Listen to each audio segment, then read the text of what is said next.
Yeah, good morning. This is Bangman Hill. Just a little podcast. I've been trying to do this podcast now for about, an hour. And someone keeps firing up, mucking my podcast. So I'm starting again, yeah? Anyway, it's about a friend of someone I really got to like in prison, a guy called Tony Lawrence. And let me tell you what happened.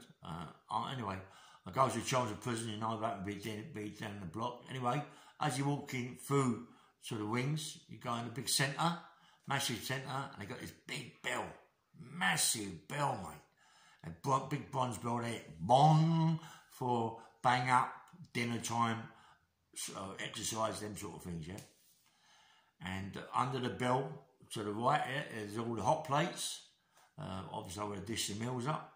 In front of you, you've got like a staircase, going a big staircase, not a staircase, but where they put all the medals and cups and things that they won, Chelmsford Prison, because Chelmsford Prison was a good prison for sports, like football, rugby, and them sort of things, yeah. Anyway, went in there, went upstairs, totally loaded, my mate took me up to my cell, and I got my cell sorted out, and that. Anyway, got in the kitchen, good job, mate, I love my kitchen, good people in there, Alan Dixon, Jimmy Tibbs, Ronnie Bender. Ronnie Bender was on the work, but he did come in the kitchen. Ronnie Malloy, who was involved with the silver bullion. Georgie Jones, Peter Lyons, and myself, yeah. And a couple of other people that I don't really know that well. But anyway, and I'm in the kitchen, I'm getting on. And one day I've gone downstairs to the ground floor. And I'm out there doing a bit of shadowboxing. I've seen Jimmy Tibbs do it. So I thought I'd go down and do a little bit of shadowboxing. Making a bit of all that night. And a guy come out with glasses, out of a cell. Don't know who he is. He said, do me a favour, mate, get you down a bit. He said, I'm trying to sleep. I went on, mate. I thought, fucking hell, that's a bit weird. Went upstairs in my cell. And I thought, I want to go down and apologise, yeah? But I know that he's sleeping, so I left it, yeah? So the next day I'm down there again, doing a bit of thing, but it's a bit later, doing a bit of shadowboxing again for, you know. And he came out again. He went, listen, mate, please. So I told you yesterday, I'm trying to get a bit of sleep. Keep it down, yeah? I went, okay. So anyway, so I thought, I knocked on his door. I said, listen, I'm word. He went, yeah, come in. Big geezer, glasses, muscular, big arms. On the floor, I noticed he had this set of weights, like a big wooden handle with his big cog things on the end. I knew that he worked in the boiler house because he told me, so he must have got him out of the boiler house. I walked in the cell. In his cell on the wall, he had all like knives, drawings of knives, big lumps of wood on the fucking wall. I mean, it's crazy, this Chelmsford prison. Pictures of guns and all this, that and the other. And, you want a coffee, mate? I said, I have a tea. So he opened the cupboard of tea. There was tea, coffee, cocoa, fucking bottles of drink. Like, you know, Ronnie Bennett said, I didn't know Ronnie Bennett at that time, yeah? Tobacco in there, cigarettes in there. I thought, fucking hell, chocolate in there. He gave me some chocolate. I was all pleased, you know what I mean? Anyway, and got talking, and really, really nice guy. Got talking, and he said, where did you come from, mate? I said, I come from Acton. He said, well, family, he said, I come from Fulham. I went, all right. He said, I said, whereabouts in Fulham you come from? He didn't tell me too much. He said, back of the fire station. I went, I know where that is, yeah. I said, oh, we're near flats. He didn't say that. He said, yeah, that's where I live, anyway, around there. So I went, okay. So we're talking, and I said, you know, what's happened to you? What's all that on your face? There's holes in your face and bits in your ears. He went, well, listen, let me tell you about it. What happened to me is, he said, I was involved with a little firm called the Richardsons, yeah? Well, I knew about them, but I'd never talked to anybody who was involved. I wasn't really, involved in it at that time, yeah? So, okay. He went, yeah. He said, I was an enforcer. I used to do a lot of debt collecting for him, bits and pieces. He didn't say enough, but he didn't say too much. I went, okay. So he said, yeah, he said, and I said, what's all that about your face and bits and pieces? Well, he said, I was involved with a lot of people, gangsters, bad people, and I was involved in a little firm called the Sullivans that was vendettas with me. We used to always have fucking wells, shootings and fucking whatever around Fulham area and all that. I thought, crikey, okay. So as we're talking, he's drinking his tea, I'm drinking my tea and biscuits. I thought, he's lovely, you know, I enjoy myself. You know, listen to his story. I like the story. The story's fucking fantastic, yeah. So he's talking to me, he's telling me about, yeah, he said, I had logins with the Sullivans. He said, what mate? He said, they used to call me the brown bear. I said, what do they call you, brown bear? He said, well, I was a big fur coat on, big fur coat. I was with a shotgun in there, and being that I was a enforcer, so I might start going pubs, shoot pubs up and clubs up and all that, and we used to go in and take them. You know? He said, one day I've gone in there, shot the wrong pub up, and the Sullivans loggerheads with me, and it come on top, and it was always fighting, and guns and fuck was whatever was shooting, and guns and lots of things was going off, yeah. I went, okay. He said, and anyway, he said one day I went out to buy some, because he's telling me about he had a scrapyard in Chiswick, which I never see. I was in Chiswick when I was down the market, but anyway, I didn't realise that was there. He told me about it. I said, oh yeah. He said, yeah, I had a scrapyard there. I was with Richardson's. They used to sell me stuff. I used to sell them stuff. I used to do a lot of them enforcers work and collect debts and bits and pieces. And I was around them, Eddie and Charlie, yeah. Okay. Which is, I mean, he's telling me about them, and when I got to know, oh, fucking hell. Anyway, this is before I went to Lewisham, you know. So we're talking, me and Tony, and bits and pieces. So he's saying to me, yeah, he said that I had a row with his Sullivans. I went out to buy some gold and silver. I'd come back. I'm walking down the stairs, because down the stairs was his office. Upstairs was all the yard and bits and pieces, and downstairs was his office.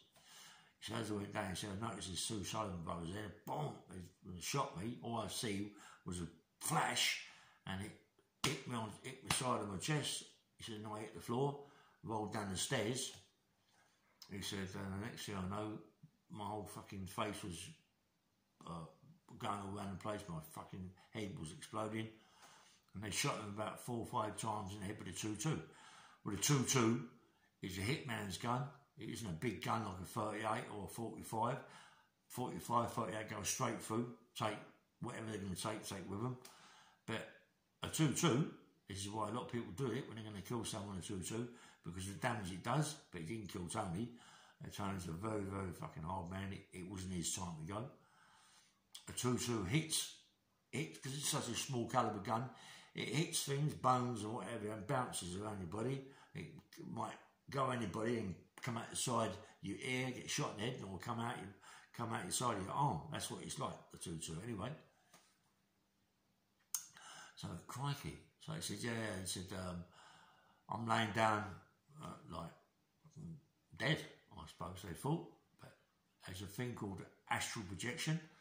Have you ever heard of it? I said, no, what is it? He said, look, most people that go to prison do astral projection and don't realise they do it. I said, well, explain it to me. He said, well, he said, you come out of your body. He said, you go somewhere and you come back later on and you go in it. I said, well, I've experienced something like that. Anyway, he's talking to me. So I went, crikey, really? He went, yeah. So all of a sudden he's telling me that he come out of his body and he's floating around and he's looking at himself laying there and he thought, I ain't going, mate. I ain't going. There's no way that I'm leaving my wife and my kids. I ain't going, mate. And he got back into his body and the police come down, certified him dead, took him to the morgue. And he said, I can remember them picking me up, mate. He said, but I'm back in my body, you know. He said, I'm just like an unconscious but aware. He said, they take me to the morgue. He said, the next thing I know, they cut the bottom of my fucking feet to bleed me. He said, I woke up. What that? They think it's a nerves reaction of him coming up and they're battering him with truncheons and pushing him down. He's going, not yet, he's fighting. He's pulling their hands out of the way. Now they know that it's not a nerves reaction. This guy's alive. Right? Anyway, they're still brushing him with truncheons. He goes back down and they take him to hospital. He's in hospital for what? I don't know, weeks and weeks, trying to bring him back to life. but he's already alive. He ain't leaving his body. He said, Ray, I ain't leaving my body, mate. He said, my wife and my kids, I ain't leaving them, ever. He said, no way. So anyway, Sullivan's done a bad thing. Anyway, I don't know what happened. He must have done something really bad. He didn't, he did tell me, but I can't really remember. Was it he shot the Sullivans? He shot someone, killed someone. I've done something. He got 16, 17 years. And there's me sitting with him, listening to the story, and I can't believe it. He's really, come on, mate. Someone's been shot 5, 6 times in the head with a 2-2 and a 38's gone straight through, blow off his back out, and you're thinking, he ain't dead. And he's telling me about acid rejection. It's a fucking joke. You're thinking, my God. And it's got the holes around his head, Tony Lawrence, I think, Google it. You go and find out what it was, yeah? Anyway. So Tony's talking about, and then he's telling me other things about what went on in his life, yeah? And he said, look, I've got my wife, Weenie, and my kids. I love them to death. He said, I'm just going to get out now, mate. He said, I've had enough. Can you get out to them? I said, all right, mate. He said, my wife's been with me all through my sentence, and I think that's fantastic. She went all through his sentence. And anyway, he gave me some cake, some biscuits to take up to myself. So as I'm passing Frank, so all right, Frank, come and have a cup of tea, Frank. So Frank comes in my cell, has a cup of tea. I give him some cake, which Tony just gave me. That if I'd told him at the time, he'd have got them. But anyway, give him some cakes and biscuits and a cup of tea, and we're talking to him. And Frank's telling me about his life, and what happened. I thought, hell, he's gone through enough, Frank, to get a short sentence and then to do a big sentence on top of that short sentence for bashing up prison officers. Bashing his prison officers up. The kid's only 5'6", 5'7", and he's got a bad leg. I think where he shot or something happened outside. I'm not quite sure. Someone said the screws done it. I don't know. Someone said it happened outside. I don't know. But I didn't really ask him too much about that. And he's telling me, I've been this, I've done that. I'm here. I thought, Jesus Christ. And most days, nearly every day, I come out of my cell and look in his cell, and he'd have his table, his chair, his locker, bed pushed back, all his bedding all folded up the top, and then he'd start scrubbing his cell out. Scrubbing his cell out. Bucket, a bowl, and a scrubbing brush, yeah? Bucket with the water in, bowl, bomb. And they'd scrub the floor with a scrubbing brush, soap, all round the sides. All round the sides, they clean it right out. Unbelievable. Do all the poke. Everything in his cell, he'd wash. If he could get to the ceiling, he'd have done that, yeah? But he's spotless, man, every day. That's how he done his bird. You can't knock him for it. He done his bird like that. He done his bird bashing screws up and getting more sentences. If it's a right thing, a wrong thing, I don't know what to say. He done his bird the way he wanted to do it, and that's the right way. You can't knock him for that, yeah? We all go, oh, it's crazy. He done it his way. He done it how he wanted to do it. You can't knock him for that, yeah? Anyway, so I'm going downstairs with Tony. Tony's taking the weights to the toilet, doing some training. He went to me one day, he said, I know Frazer's here now, don't get on with Frazer. I said, why is that? He said, no, I don't get on with Frazer at all. I said, why is that, son? He said, well, like Frazer was mates with the Craze, and he worked with Richardson's. You can't do it that way. You can't. He's either got to be with the Richardson's or be with the Craze. It was outside. It was outside of the water where we were. He said they was Lewisham, Woolwich, Deptford, Catford, all round in places, New Cross was they lived. He said, and Frazer's should be going over there. He said, and I didn't like it. Me and Frazer didn't get on. Didn't get on at all. And we was always with the logheads there. And he said, listen, do me a favour, now you're here, now we're mates. He said, and you've got them weights on the go, he's bribing me now, you know what I mean? I'm giving you chocolate cakes. He went, any time I want to have a shower, he said, well, Frazer's about, he said, oh, do me a favour, just stand outside, don't ever let him in, because he will kill me, or I will kill him. That's how much it is against each other. I don't see him much now, If I do see him, I don't fucking really look at him. I don't know nothing to do with the geezer. He ain't no good, yeah? I went, okay. I've never seen Frazer do anything wrong, but Tony knows more than I do. Can't knock what he's saying to me. He said he's no good. He's no good. It's Tony's, not me. No, I can't say any different. I don't really know nothing about it. So this particular day, I'm outside. Tony went, listen, do me a favour, watch the shower for me. He said, Frazer's floating about. Anyway, so I'm outside. All of a sudden, Frazer pulls up, and he went, let's in. I said, no, mate, you ain't going in, Frank. He went, let me in, Ray. I went, no, Frank, you ain't. He went, let me fucking in. I went, no, you ain't going in, Frank. You can't come in. I was a lump. I went, no, you ain't coming in, mate. I said, Frank, go away. You ain't getting in, mate. I said, don't fall out of me, Frank. I mean, mate, you ain't getting in, though, mate. Go away. So Frank fucked off. He didn't talk to me for fucking scenes, like, forever. He was, I mean, yeah, his son's there. I think Patrick was there and David was there. They had a chat with me about it, and they said it was right. They said he done the right thing, Ray, because it might have got my dad more bird, or Tony might kill my dad, or Frazer might have killed my dad. Frazer might have killed Tony might have killed Frazer. So really, it was a good thing that he did what he did, yeah. But I could see, you know, there was a bit of thing with me, you know what I mean? But anyway. So Tony was telling me about his wife, Renee. Beautiful, beautiful woman. See the pictures of her. Stunning woman, mate.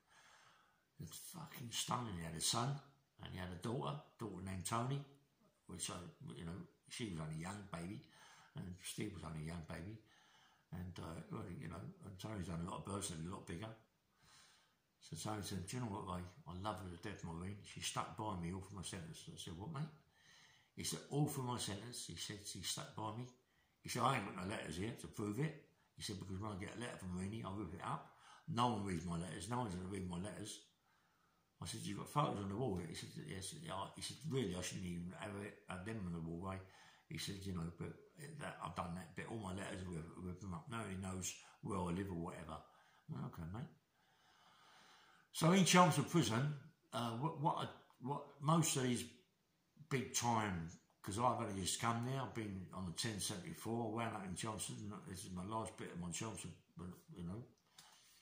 And there was people in there, I mean, you had the Dixons, you had the Tibbses, you had the Lawrences, you had Mickey Green, you had Tony Edlin, you had the Rosen brothers, you had people heavy, you had what's it called?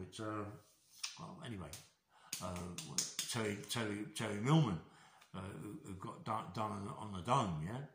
He was there, Lou Swallow, some good people in there. I mean, my mates, Ludlow, he had 20 or 30 people around him, very dangerous people, you know, very dangerous people, and don't make about that, mate. He was, I should imagine he was dangerous in that prison. He couldn't hold his hands up, but he'd stab you to death, mate. You know, you had Tony Lawrence there, you had fucking Benders there, you had all Frazers, crazy Nick, better good Nick, money itself, yeah. And anyway, so he's telling me I don't get what's in for him, the doors, and any time made sure that I was there watching. And you know, and one day he says to me, look, he said, I'm going on home leave. I went, oh, lovely, son. He went, here's the weight, take the weight when I come back. He said, I ain't got long left. He says, you can keep that. I went, oh, lovely. And his wife really met him at the door, at the gate, and when he come back, I went downstairs, cup of tea, biscuits, cakes, and all that. He said, look, everything that's in my soul, Ray, you've got, all this is yours, yeah? I went, oh, fucking hell, thanks, Don. Anyway, he was saying to me, do you know what, Ray? He said, I love Maureen so much. This is how much I love her, Ray. Do you know what? I've done, I don't know, X amount of times. She stuck by me through thin and thin, yeah? Through thin and thin, never missed a day, never missed a letter, never missed anything, always the visits. I went, Tony, that's beautiful. How did he go? How did the home go? Terrific, Ray. Really, really nice, mate. A great time, beautiful. Well done, Tony. He said, we went back, my wife's got a flat in Fulham. He said, we went back there, showed him the flat, it's unbelievable, nice, happy. I went, oh, okay. Anyway,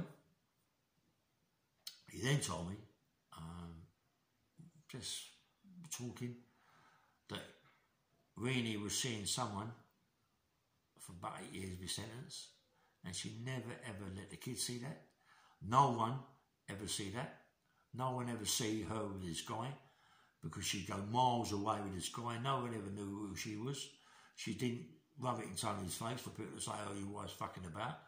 What a good woman, mate. She was a terrific woman. So when he came out, you know, anyway. So me and Tony was very close. He went, give me the weights, and obviously Frazer stood a bit of loggerheads with me, but he come and talked to me and said, thanks, Ray. Yeah, I could have done something silly and got put away for 2 months of my life. Anyway, I come out of prison. I thought I'd go and see my mate Tony. It's before I went to Lewisham.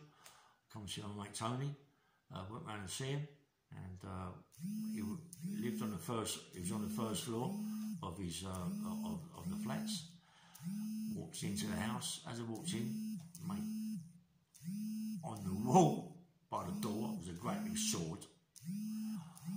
On the side there was his baseball bats and bits, and I thought, what the fuck's going on?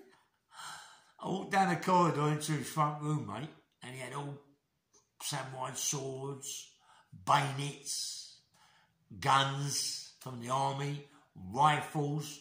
He was a fanatic in fucking guns and things like that, mate. He was crazy. Dangerous, mate. Dangerous. And then he come out of his bedroom with 45, the old Smith & Wesson 45, foot in a bit end, you know, from the army. One of them ones, the big long barrel ones. Loaded up, all bullets up in it. I thought, Jesus Christ. He went, how about that? Nice, beautiful tone, you know what I mean? He's going, yeah. Like, I thought, fucking hell, this kid, he's nuts. You know, don't upset him, mate. You know what I mean? Anyway, and then he went in the bedroom, come out with a Smith & Wesson Saturday Night Special 5-shot, silver, black handle, solid gun, get shot with that, dead. Come out with that, and he come out with 4 hand grenades. He had someone in Chelsea Barracks sorted out where he got his hand grenades from, I don't know, but he did. And he said, you want to go to work, mate? I went, being a bit flashy. All right, yeah, come on. He said, look, I'm working with someone. He said, but come on, I'll take you, show you what we do. Show him what he does. And he was getting bundles of money, mate. He was getting a fortune. They was doing proper places, yeah.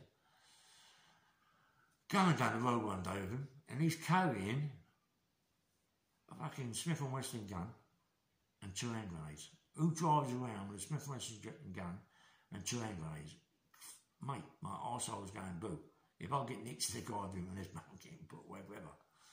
Anyway, we're going past this place in North London, Railway Yard.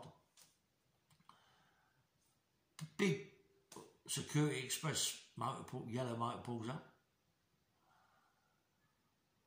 They jump out, mate, with his big bags. One walks up his stairs, 20, 30 steps up to this yard. Comes back down, nods his head, open the door, throw his big bags out. Then the 3 of them walk up with his bags. I mean, them days, it was unlimited amount of money they could walk across the pavement with. There could have been 100 grand in it, 300, 400, I don't know what it was. It could have been anything, yeah? So I went, that's it. Next week we're going to have that. I went, oh, right. So I went, no, fuck that. I didn't, he'd done it. I know that it went off with his mate, but it didn't do it that time. I know it went off, and I know Tony got a lot of money out of it, and he was absolutely minty, Tony. But a very, very dangerous man who I loved to death. I mean, I was told that him and Bindon had bad loggerheads, right? I was told that Tony was going to kill Bindon, was going to kill him stone dead, but it was only for the fact that Sullivan shot Tony, and Tony done something after that put Tony away for a long time, that he never killed Bindon. I don't think Bindon would have stood a chance with Tony. Tony would have had a fight, a street fight with you, mate. He'd have just shot you, you know. Anyway, this is Ray Bang Bang Hill. Please like and subscribe. Sorry about it's only a short podcast, but it's a good podcast, yeah. And please like and subscribe. and have a nice day, yeah? Bye-bye.